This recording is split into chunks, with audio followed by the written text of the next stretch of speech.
Hey guys, it's Kate, and this is the second day of my Pastel Marathon.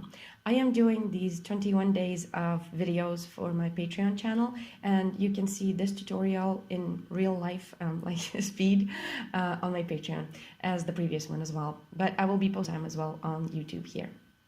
So I'm drawing, this is Seaton Beach in Cornwall, and I'm drawing this with my white pastel pencil on Strathmore toned paper. This is a sketchbook that I got from Strathmore, and for this tutorial I was using Sennelier soft pastels because I recently got a whole new set of 120 pastels, and I can tell you the numbers of those because the rest of the pastels that I have, I really don't know their names or numbers because they're just mixed together in my box. But yeah, so you can see the numbers of the pastels, and in the tutorial I go about why I'm using them. So here you can just see which colors I'm using, and you can try and draw it together with me.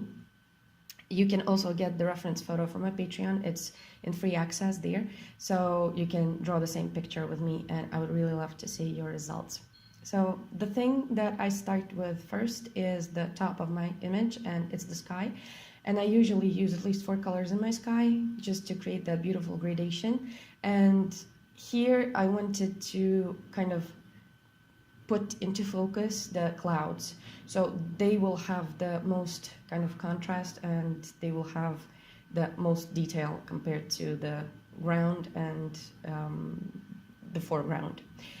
I'm using multiple layers of pastel and blending the sky so that the sky doesn't have a texture because it's quite smooth.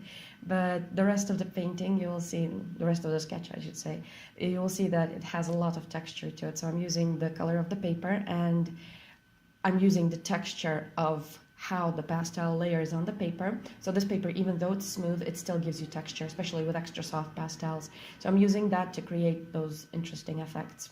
Here, basically, I'm doing the clouds from the darks into lights, and I'm using very few whites. I'm using yellows as the light on my clouds, so that to give the sense of warm light shining onto this whole scene. And the shadows, they are cool and bluish and kind of into violets.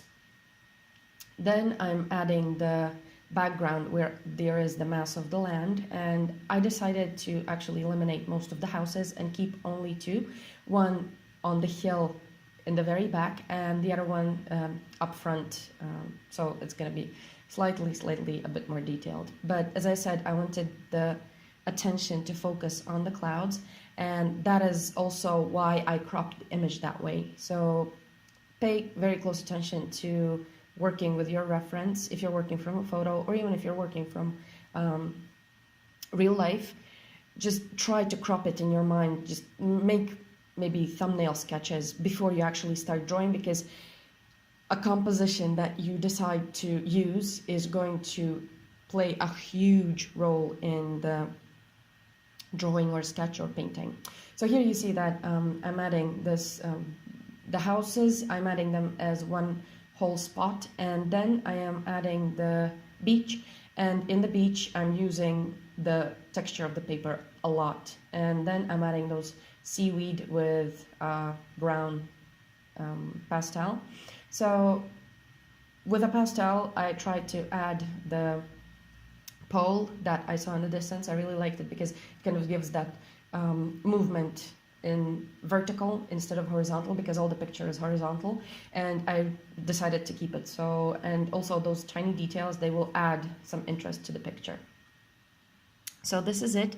I hope you enjoyed this video, and if you did, please click like and subscribe to my channel, and I will be seeing you in the next tutorial. And for now, that is it. Bye.